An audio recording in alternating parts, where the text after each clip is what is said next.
Bonjour à tous. Je crois que je vais commencer.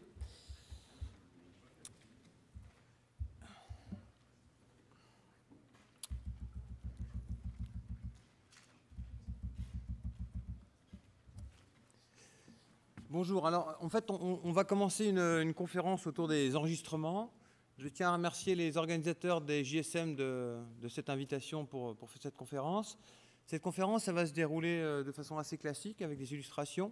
Et à la fin, je vous demanderai de participer à l'aide de boîtiers de vote qui vous sont actuellement distribués. Alors, je vous demande de ne pas les allumer pour l'instant. On les mettra en fonctionnement à la fin de l'exposé.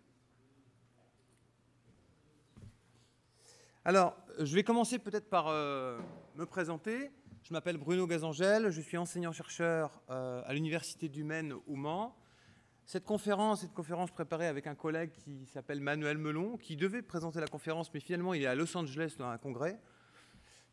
C'est un peu plus loin que Rennes, n'est-ce pas?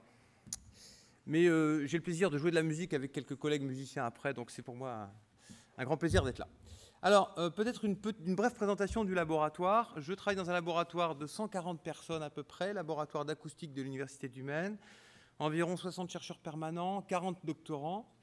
Et c'est un laboratoire dans lequel on a 3 équipes qui travaillent sur, d'une part, les matériaux acoustiques, les fibreux, les poreux, les granulaires.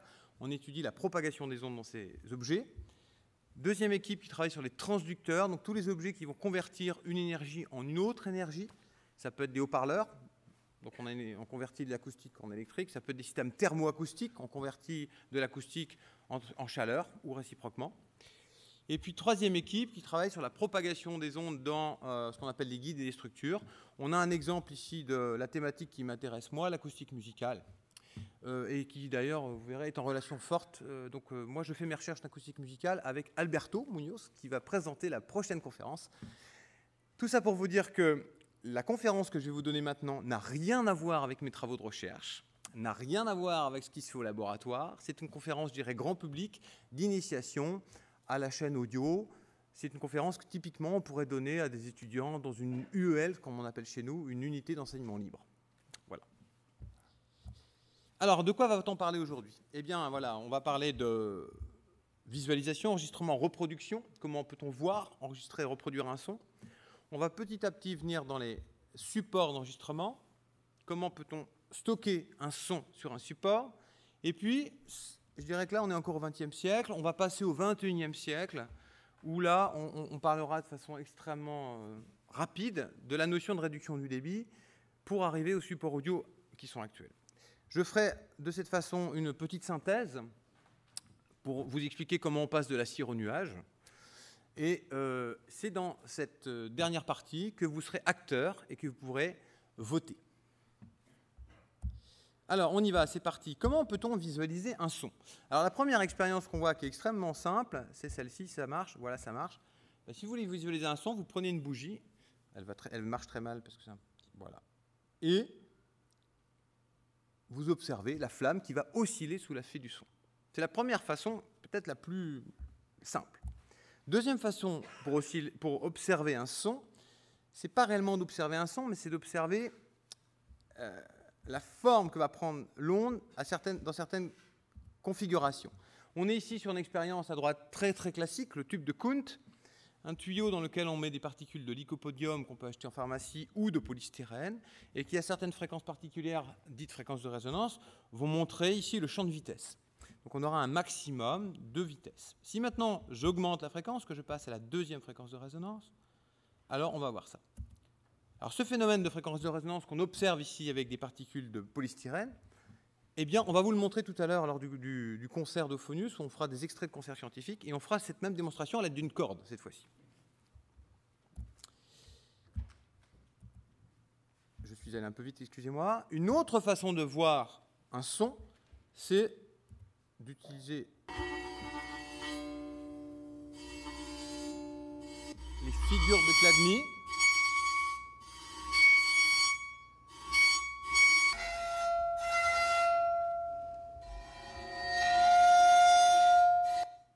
Voilà. Donc là, on voit une expérience assez classique que l'on peut faire en laboratoire. Là, c'est avec un archet. On peut aussi faire vibrer une fréquence connue, la surface métallique. Et M. Chladni a fait ça quand même à une époque assez lointaine maintenant, et a obtenu ces magnifiques figures de Chladni qui montrent les endroits où la plaque ne vibre pas. Donc on va identifier de cette façon ce qu'on appelle les fréquences de résonance et ce qu'on appelle, dans notre jargon, les déformées modales. Mon ordinateur est très lent. Enfin, on arrive petit à petit vers les systèmes d'enregistrement. La première expérience finalement qui a été réalisée pour observer un son, ça a été le phono-autographe de Édouard Léon Scott de Martinville, fin 19e siècle, où on a réussi à faire vibrer un stylet sur un noir de fumée. Alors le principe, c'est ce que j'appelle un système acousto-mécanique. On a un cornet qui va capter une onde de pression. L'onde de pression fait vibrer une membrane qui elle-même va faire vibrer un stylet. Donc là, on est au tout début des dispositifs de visualisation des sons.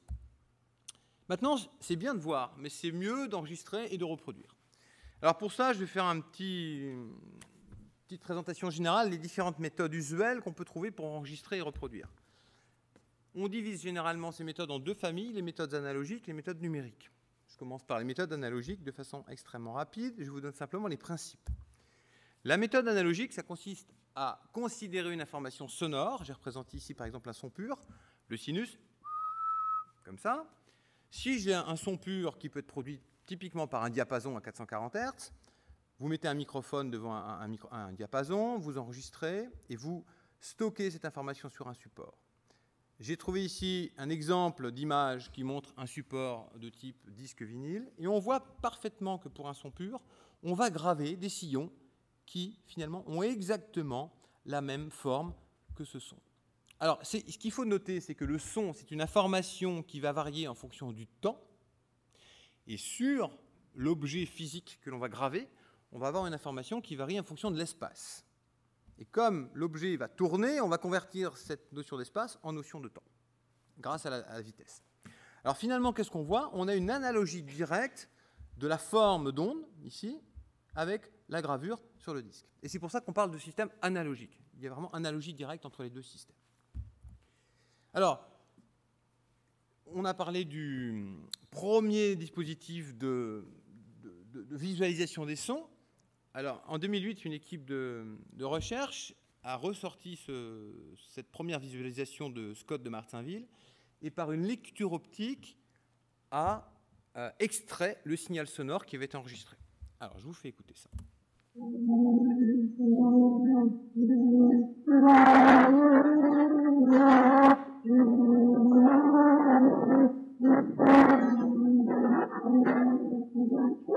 Vous avez reconnu la chanson? Qui a reconnu la chanson? Voilà, vous connaissez ça. Alors effectivement, on voit que la qualité audio a fait d'énormes progrès. Alors, si on regarde les dispositifs analogiques, je dirais courants, qu'on a connus nous au XXe siècle et encore au XXIe siècle, il y a des limitations quand même. Il y a des limitations dans la bande passante, on ne couvre pas toutes les fréquences, il y a du bruit de fond qui peut apparaître, il y a un niveau maximal à système qui introduit de la distorsion. Et puis d'un point de vue purement technologique, eh bien, c'est des systèmes qui vont pouvoir s'abîmer dans le temps. Les cassettes, typiquement, vous savez bien que les cassettes audio, ça perdait un peu. Si vous le laissez dans une voiture avec le soleil, bon, c'est la catastrophe. Donc, ces systèmes analogiques, ils ont une certaine fragilité, en plus des limitations acoustiques.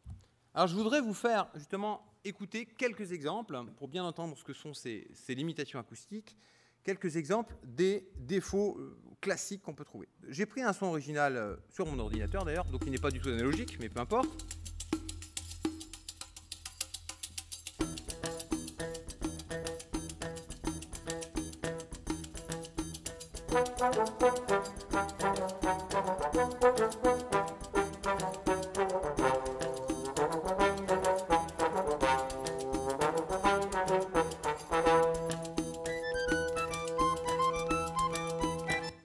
Voilà. Maintenant, je prends le logiciel Audacity et je m'amuse à enlever des graves et des aigus.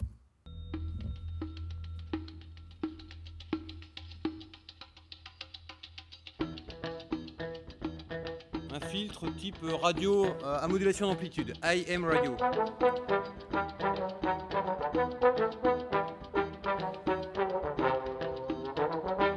Et maintenant, je peux faire un bruit blanc ou un bruit rose que j'ajoute sur la deuxième piste.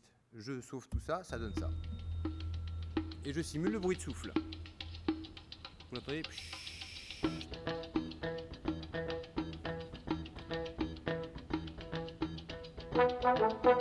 Voilà, donc là, ce sont quelques défauts. On pourrait en inventer d'autres, par exemple de la distorsion, etc. Alors, j'ai un ordinateur qui est vraiment très lent.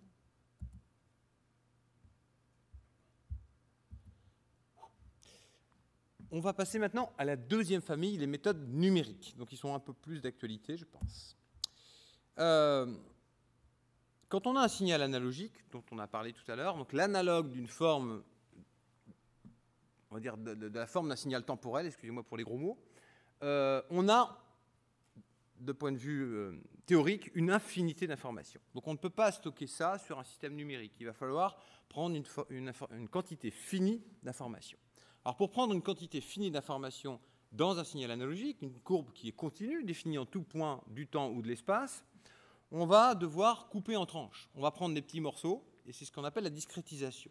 Alors on va discrétiser selon l'échelle des temps, et on va discrétiser selon l'échelle des niveaux. Voyons ce que ça donne. Alors, considérons toujours ce son pur, le son du diapason. J'ai ici l'amplitude qui dépend du temps.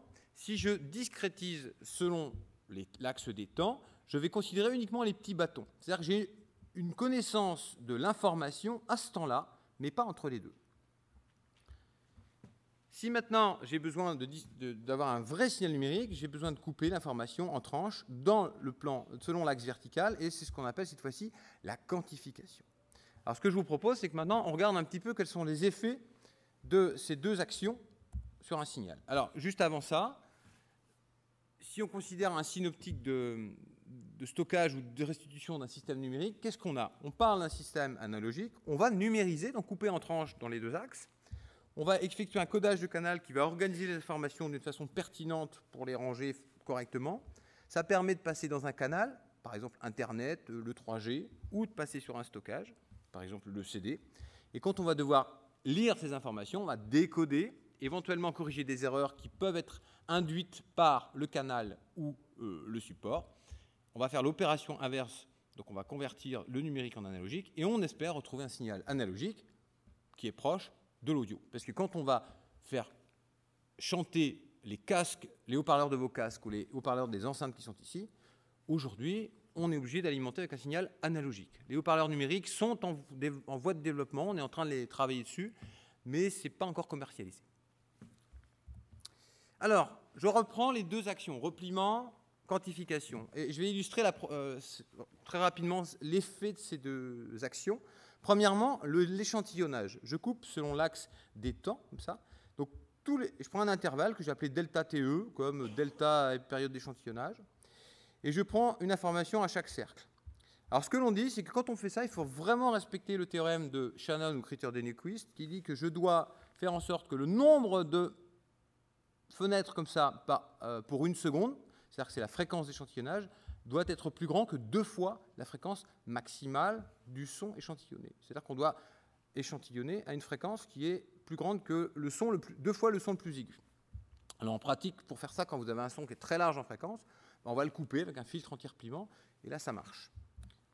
Les fréquences d'échantillonnage classiques que vous voyez sur tous vos systèmes, ça va en gros, sur les systèmes audio, ça va de 11 000 Hz à 192 000 Hz.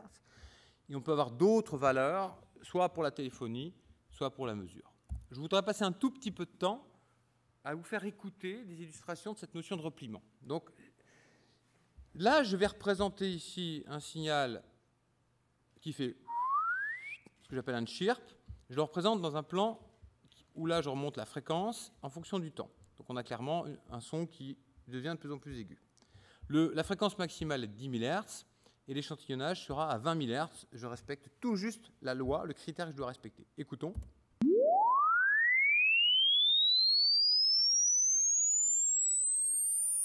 Oh, il y a un petit peu de repliement quand même. Comme quoi, le filtre anti-repliement n'est pas le bon. Je le découvre avec ces bonnes enceintes. Là maintenant, je suis extrêmement violent.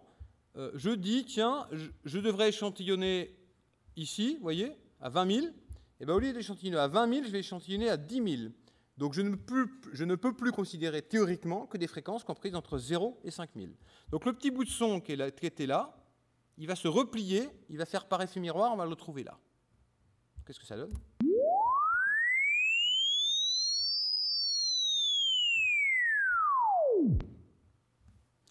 Donc ça, c'est alors si je prends un son plus complexe, 1, 2, 3, 4, 5 harmoniques, il y a un peu de repliement, ouais. Quand même. J'ai coupé tout. Et là.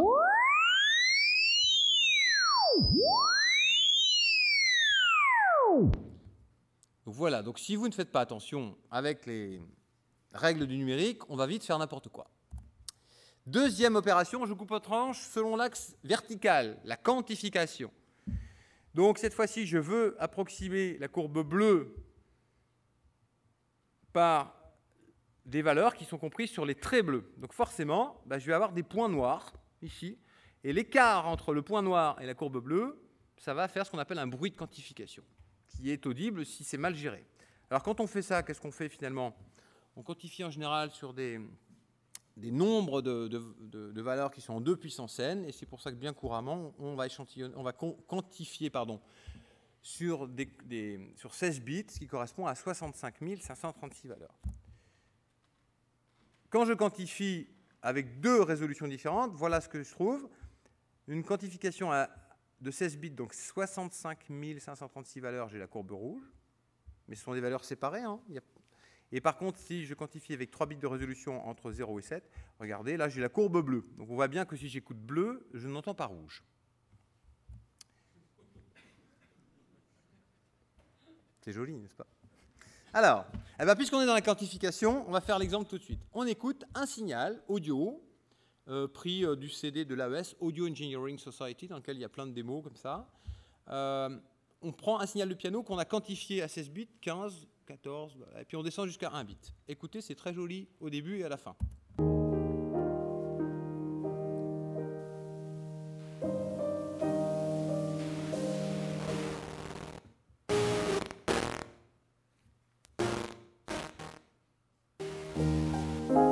Voilà, donc là, on a entendu un signal qui est bien quantifié et ensuite de moins en moins bien. Je reviens rapidement à l'effet du repliement. Si maintenant je n'ai plus des sons qui font mais de la musique, qu'est-ce qui se passe ? Je prends l'original. Donc là, on a respecté le critère de Shannon. La fréquence d'échantillonnage est largement assez haute. Il y a un filtre anti-repliement, tout va bien. Maintenant, je ne mets pas de filtre et j'échantillonne très bas. Donc toutes les fréquences qui étaient comprises entre 5000 et 20 000 se retrouvent par miroir en dessous de 5000 Hz. C'est tous ces petits que vous entendez là. Alors finalement, analogique ou numérique ? On ne parlera pas de préférence aujourd'hui, puisque ça c'est un débat infini. Et moi je vous parlerai uniquement de technique. Donc simplement, quand on fait de l'analogique, on a un signal continu qu'on a créé historiquement plus facilement, parce que technologiquement c'était moins compliqué. Par contre, on va avoir des limitations qu'on a pu entendre, bruit de fond, bande passante. Dans le cas où on fait un signal numérique, on a un nombre fini d'informations. Il faut des technologies extrêmement spécifiques et beaucoup plus contemporaines. Et puis on voit que si on ne fait pas attention, on apporte des artefacts. Quand on coupe comme ça ou comme ça. Allez, on y va sur les supports d'enregistrement, puisqu'en fait, je crois que c'est de ça qu'on doit parler surtout. Allez, un petit historique. Alors, finalement, la première ère qu'on peut identifier, c'est l'ère, quand on regarde Wikipédia, ils appellent ça l'ère acoustique. Alors moi, j'appellerais ça l'ère mécano-acoustique, comme je vous l'ai dit, puisqu'on va convertir une énergie acoustique, la vibration d'un fluide, d'un gaz, en information mécanique, c'est-à-dire la vibration d'un stylet, qui va pouvoir graver un support qui bouge, donc pour convertir une information qui varie en fonction du temps en une information qui varie en fonction de l'espace. Alors la première solution, c'était Edison, cet appareil, où on avait des cylindres, et tout ça, c'était purement mécanique, il n'y a aucune énergie électrique là-dedans. On va écouter l'enregistrement d'Edison. The first words I spoke in the original phonograph, a little piece of practical poetry. Mary had a little lamb, its fleece was white as snow, and everywhere that Mary went, the lamb was sure to go. Voilà, donc on pourrait comprendre la voix. On renote quand même que c'est extrêmement bruité avec beaucoup de craquements. Un concurrent qui apparaît, c'est le graphophone de Bell. On est toujours dans la même technologie, le pavillon, la membrane, le stylet, le cylindre. Cette fois-ci, on est passé à un cylindre carton recouvert de cire. Avant, on était sur un cylindre d'étain. Et puis, petit à petit, il y a une autre idée qui apparaît, c'est l'idée de faire une gravure latérale et non pas en profondeur sur une galette, le disque. Donc ça, c'est plus facile à ranger, plus facile à presser. Par contre, on est encore sur des durées d'enregistrement extrêmement courtes, 3 à 5 minutes. Et là, on voit apparaître le 78 tours. Alors, un autre exemple de gramophone, très joli celui-là, j'ai voulu mettre cette photo parce qu'on voit un très bel objet, avec un beau pavillon en bois, un beau cornet en métal, la membrane, le stylet et l'actionneur mécanique pour faire tourner le disque. Alors tout ça, finalement, ça va, les cylindres et les disques de l'ère mécano-acoustique, c'est le début du XXe siècle, 1900 en gros, 1920, et c'est la naissance des sociétés d'enregistrement dont vous reconnaissez peut-être certains noms, la Columbia, la Pathé, etc. Alors avec ces appareils-là, on a pu enregistrer à l'époque, faire des enregistrements historiques. On voit un exemple ici sur la droite. Et c'était fait sous forme d'exemplaires uniques. Donc à chaque fois qu'on avait besoin de faire un enregistrement, on demandait au chanteur ou à l'orateur de recommencer, de recommencer, de recommencer. Donc c'était assez fastidieux. Et puis on est arrivé à l'époque de l'électricité. Alors là, on a pu quand même faire des progrès significatifs, puisque cette fois-ci, on a pu mettre en place des microphones, capteurs acousto-électriques, qui ont pu stocker des informations par des graveurs électroaimants, donc des systèmes électrodynamiques, on dira, et puis on a pu restituer des sons dans les premiers haut-parleurs par les premiers amplificateurs. Donc on vient petit à petit au système qu'on connaît encore aujourd'hui. Alors, et ensuite, le premier support finalement qui a été extrêmement distribué, c'est le fameux vinyle. Donc le vinyle, finalement, il est apparu juste après la Seconde Guerre mondiale, 1948. Et c'est quelque chose qui a connu un grand développement jusque dans les années 90. Alors, j'ai retrouvé par hasard, il y a quelques semaines, où je savais que j'allais remplacer mon collègue Manuel Melon, et par hasard, j'écoute France Musique, et j'entends parler du premier vinyle enregistré. Donc, je suis allé voir sur le site de France Musique pour retrouver ce premier vinyle, enregistré le 16 mai 1945 à Carnegie Hall. Et je vous fais écouter parce que la qualité sonore est ce qu'elle est, mais je trouve que la musique est très intéressante.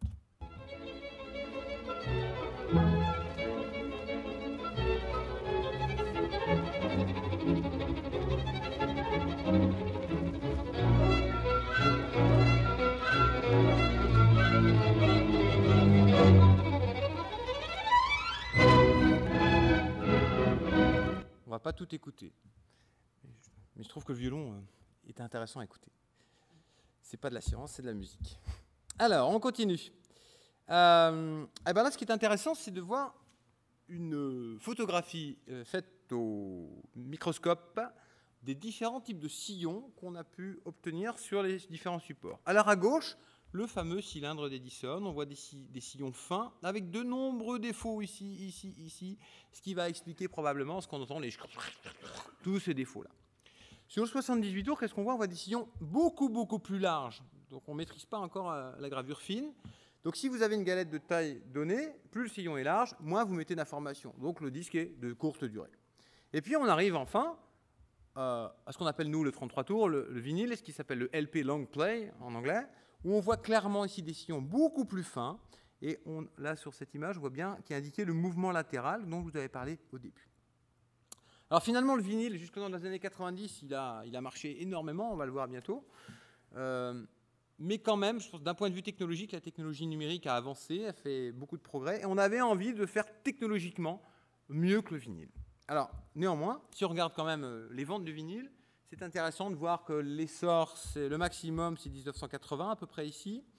En 10 ans, on a une chute phénoménale. Vous voyez, ça va extrêmement vite. Si on compare ça finalement à la société humaine, où on parle d'archéologie, je pense que cette échelle de temps de 10 ans comparée à 10 000 ans, eh ben c'est très petit, donc c'est insignifiant. finalement. On a finalement un écroulement, une disparition des ventes de vinyle, et puis depuis quelques années, on a une petite remontée, un petit retour, voilà. Donc si vous trouvez dans les grandes capitales, les grandes villes, vous allez trouver maintenant des jolis magasins de vinyle, soit d'occasion, soit neufs, et ça refait un peu son retour. Allez, j'en viens au compact disque qu'on a tous plus ou moins connu, ça dépend peut-être des générations, c'est encore d'actualité. Le compact disque, donc développé dans les années 80, premier enregistrement Dire Straits. Alors j'aurais pu faire un sondage, hier j'étais avec des lycéens à Brest, j'ai fait un sondage, j'ai dit qui connaît Dire Straits? 2 lycéens ont levé la main, waouh, sur 70. Je me suis dit, oh j'ai pris un coup de vieux. Vous connaissez Dire Straits, rassure-moi. Ah, merci, ça va mieux.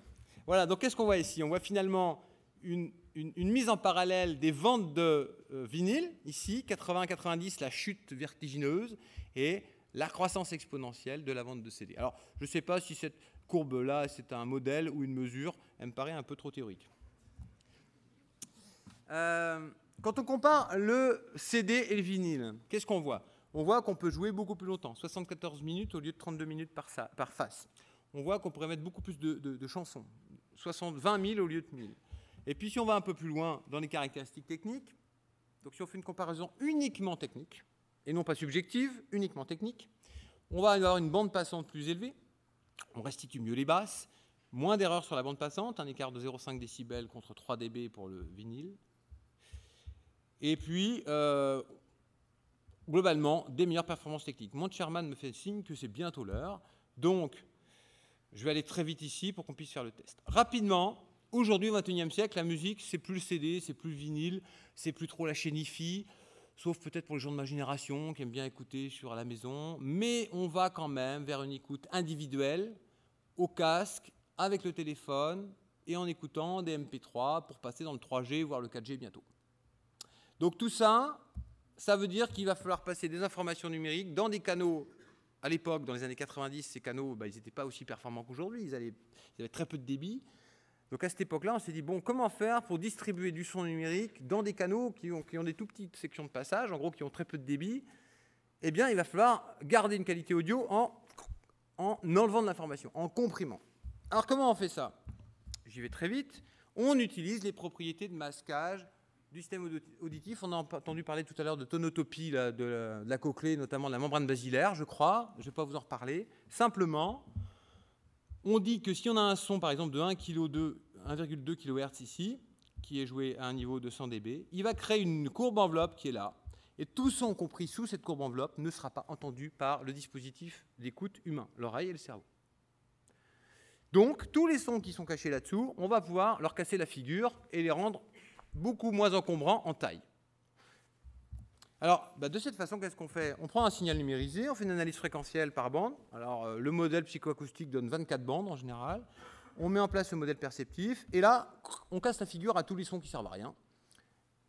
On met ça en trame temporelle, et normalement, on a un truc qui marche bien qu'on n'entend pas. Alors, pour mettre ça en place d'un point de vue industriel, c'est constitué une norme avec un groupe de travail qui s'appelle le Moving Picture Expert Group, donc le MPEG. Et je vais très vite, mais c'est ce qui a donné naissance au système MPEG Audio Layer 3, donc le MPEG 1, couche numéro 3, le MP3. Et ça s'est ensuite amélioré, je ne parle pas de ça. Les défauts typiques, eh bien, quand on a mis au point ces systèmes, on a fait écouter plein de musique à des ingénieurs du son extrêmement confirmés, des oreilles d'or, à des musiciens, à des non-musiciens. Et on a essayé d'identifier quels étaient les taux de compression, donc de réduction de données, qui donnaient lieu à des défauts. Et quels étaient ces défauts? Alors, je vais aller très vite sur les défauts. Quand on lit la littérature, il y en a une tonne. C'est énorme. Et donc, c'est un domaine de recherche à part entière. Comme ce n'est pas le mien, j'en parlerai pas beaucoup. Simplement, on perd la bande passante. On peut créer ce qu'on appelle des pré-échos. On peut créer des sons qui apparaissent avant que le son réel n'existe. On peut créer ce qu'on appelle des birdies, donc c'est des sons très aigus ici, etc., etc. Comme j'ai très peu de temps, paraît-il, Sherman, eh bien, je vais quand même vous montrer cette petite synthèse, puisqu'on a quand même, on va reboucler sur le titre, de la cire au nuage. Donc, c'est une synthèse qui raconte un peu qu'on est passé du domaine de l'analogique en bas au domaine du numérique en haut. Et le numérique a différentes qualités qui sont indiquées ici. Et clairement, dans le domaine de l'analogique, on est passé finalement du cylindre au vinyle en passant par la cassette. Et dans les années 80, on est passé au domaine numérique, en passant par le MP3. Et aujourd'hui, ce qu'on va connaître, finalement, c'est les plateformes, les serveurs digitaux qui mettent à disposition de la musique en ligne, comme on écoute aujourd'hui sur téléphone avec casque. Donc vous voyez une grande évolution. Je pense qu'il doit y avoir des sociologues qui travaillent sur l'évolution des pratiques d'écoute au cours des 120 dernières années. Donc une mutation extrêmement rapide, finalement, d'un point de vue sociologique. Allez, c'est à vous. Vous pouvez allumer vos boîtiers, s'il vous plaît, mesdames et messieurs, pendant que je prépare mon petit logiciel. Alors, c'est le bouton en bas au centre. Ah, il était déjà prêt. Alors, ce que je vais vous proposer, c'est d'écouter... Alors, je suis sur Bach, voilà. Tac, tac, tac, tac. OK. Je vais vous faire écouter... Alors là, on n'a pas fait de séance d'exercice pour vos oreilles, donc c'est extrêmement difficile. Peu importe. Je vais vous faire écouter 2 versions d'une suite pour violoncelle de Bach. Une version qui est au format Wave, donc 44 100 Hz d'échantillonnage, 16 bits de quantification. Donc on est à 1,4 million d'échantillons par seconde. Et une version MP3 comprimée, donc, où on a perdu de l'information, mais on a fait cette compression en prenant en compte le système auditif avec les notions de masquage. La question que je vous pose, c'est quelle version correspond au format MP3 ? Donc, ah oui, j'ai oublié un truc. Excusez-moi. Pour vous connecter à mon... Ah ben non, il m'en manque un bout, excusez-moi.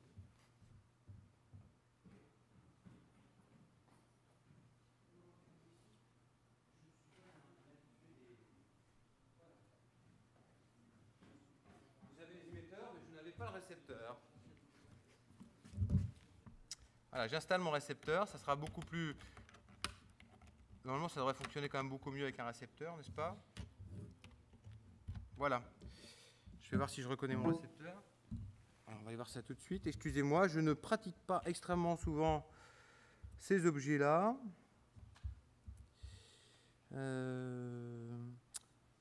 Alors, vous pouvez taper sur votre télécommande 22 et taper Entrée. Entrée, c'est le signe, la flèche avec un angle droit. 22. J'espère qu'on est bien connecté, que tout marche bien. Parce que là... Voilà. Ah, vous voyez, on rentre dans la technologie tout de suite. Là, c'est des problèmes qui peuvent apparaître. Je vais fermer mon logiciel. Non, j'espère que ça va aller. OK. Voilà. Je vais relancer mon logiciel quand même au cas où, parce que je ne suis pas un grand spécialiste. J'ai voulu faire le malin pour impressionner le public, mais voilà, je le relance au cas où. Donc c'est un logiciel qu'on utilise éventuellement en séance de pédagogie avec des étudiants pour des questions, faire des leçons, et vous verrez qu'on voit vos réponses en temps réel sur l'écran. Donc c'est assez intéressant quand on a quand on a pas mal de personnes dans une salle. Bon, j'espère que ça marche. Je charge ma première leçon qui s'appelle Bach. Et puis on y va, on va espérer que ça fonctionne. Vous êtes prêts ? Non. Alors 22, entrée. Ah, ça cherche. Ah ouais. Alors vous savez ce qu'on va faire si ça ne marche pas ? On va le faire à l'ancienne, vous avez levé la main. Dans les concerts scientifiques, on fait des tests psychoacoustiques et on fait simplement des votes avec une estimation à plus ou moins 20%. Mais bon, la bonne méthode robuste est quand même robuste. 128. Il a toujours pas trouvé votre boîtier ? Bon, bah tant pis, voilà, j'ai voulu faire la haute technologie, bah c'est raté, hein, voilà. Eh ben, je préfère qu'on écoute. C'est parti.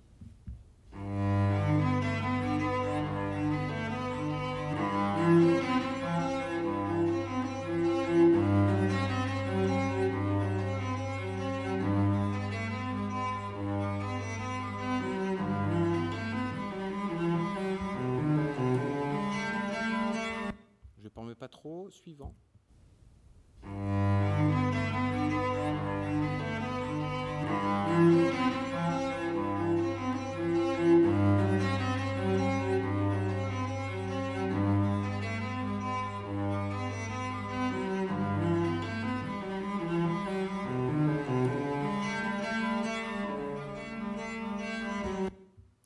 Qui pense que... Ah bon, on va la faire quand même. Vous l'avez peut-être vu. Qui pense que le A est le MP3? Alors, on va dire qui pensait avant de voir la solution, pour être très honnête. Ouais, effectivement, on est à peu près à 50%, 40%. J'ai quand même une mesure à plus ou moins 20%, donc j'ai fait une grande barre d'erreur dans mon estimation. Qui pense que c'est la B, le MP3? Qui ne sait pas, qui n'entend pas de différence. Ça, c'est important parce que c'est souvent le cas, c'est assez difficile. Effectivement, j'ai quand même une dizaine de personnes, un peu moins, qui n'entendent pas. Alors, la solution, effectivement, c'est que la A est le MP3. Allez, prochaine écoute, j'essaie de ne pas glisser sur ma souris. Bon, vous voyez que la haute technologie et moi, ça fait encore un peu d'eux. Hein. Allez, c'est parti, on fait écouter un peu de musique. A.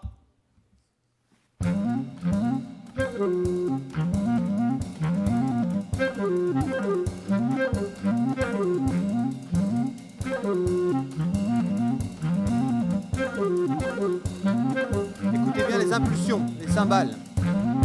C'est là qu'on va chercher souvent, tout ce qui est impulsionnel.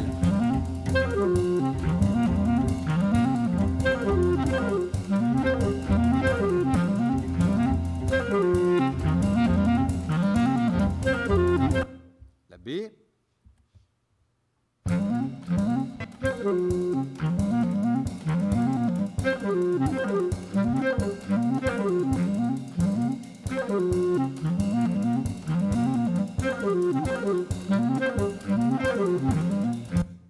Qui pense que c'est la A, la MP3? Très peu de personnes, une dizaine, une douzaine. Qui pense que c'est la B? Il y a eu un petit cloc qui a peut-être influencé votre opinion. Il y a beaucoup de personnes, une majorité, qui n'entend pas de différence. Ouais, toujours. Je vous rassure, je n'entends pas non plus, moi. Solution, si ça marche. Alors, je pense qu'on a une expérience qui est un peu biaisée parce qu'on utilise un ordinateur dont on ne maîtrise absolument pas les filtres anti-repliement, les convertisseurs analogiques numériques, etc. Et il se peut que ça augmente la difficulté d'écoute. Il faut avoir des systèmes d'écoute complètement maîtrisés. Dernier exemple.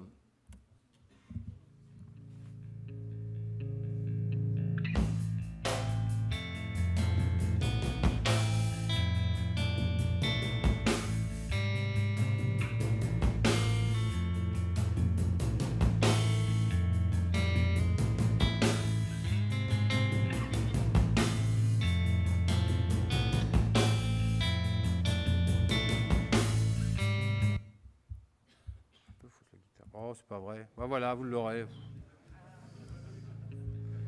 Vous l'avez pas vu, hein. Vous l'avez pas vu. Fermez les yeux. Voilà, ça c'est le MP3.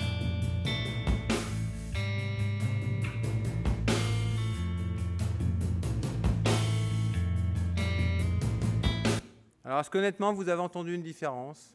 Non. Je pense qu'on a... Alors, je pense qu'il y a une expérience... C'est une conférence qu'on a donnée pour la première fois il y a simplement quelques mois, et on n'a pas encore mis en place de tests perceptifs informels qui permettraient de valider le fait que le PC permet de réaliser ces tests. Voilà. Alors là, j'aurais pu vous faire écouter deux versions de Pink Floyd, l'une vinyle, une CD. On a écouté hier, il y a un problème, mais comme c'est trop bien, je vous mets la musique quand même. Voilà, on va terminer en musique tranquillement, pendant que Pink Floyd chante. Et je pense que c'est pas mal, ça détendra un petit peu, on quittera un peu la science. En tout cas, merci beaucoup à vous. J'ai une bibliographie pour ceux qui auraient des questions. Et puis, bonne fin de journée Sciences et Musique. Cophonius, concert très peu scientifique, mais surtout musical, à 18h, juste à côté. Voilà, je serai derrière mon saxophone.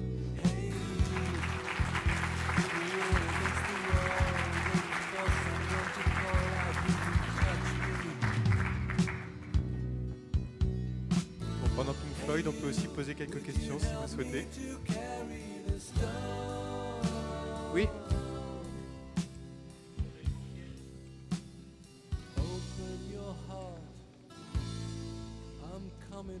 Merci pour votre conférence. Vous avez évoqué au début l'existence future des haut-parleurs entièrement numériques. Oui, oui. Vous pouvez nous en dire un tout petit mot ? Alors, on a quelques collègues, il y a des gens de Lyon qui travaillent beaucoup là-dessus actuellement. On a des collègues à Prague qui travaillent là-dessus. Je crois qu'il y a des premiers produits qui ont été produits en Israël. Le principe, c'est d'avoir des haut-parleurs éventuellement bistables qui vont pouvoir produire une surpression ou une dépression. Et on va envoyer un signal numérique surcliné, on va envoyer des petites impulsions rectangles à chaque haut-parleur. Si vous faites un haut-parleur comme ça, clac, vous faites 1 bit, 2 bits, 3 bits, etc. Donc en fait, chaque haut-parleur va envoyer un pulse unitaire et en sommant, et à chaque temps, vous pouvez faire jouer un haut-parleur, ou 2, ou 4, ou 8, etc. Donc on va avoir soit des matrices de haut-parleurs, soit circulaires ou parallélépipédiques, qui vont pulser un débit plus ou moins grand en fonction du nombre de haut-parleurs. Et donc bien sûr, alors j'ai suivi quelques stages dans des entreprises où on essayait de faire des haut-parleurs numériques sur des MEMS, donc ce qu'on appelle des micro-electromechanical systems, qui sont des mini haut-parleurs de quelques millimètres carrés. Et on a encore aujourd'hui énormément de problèmes technologiques à régler. Voilà. Donc voilà le principe. Je n'ai pas eu l'occasion d'écouter personnellement ces systèmes.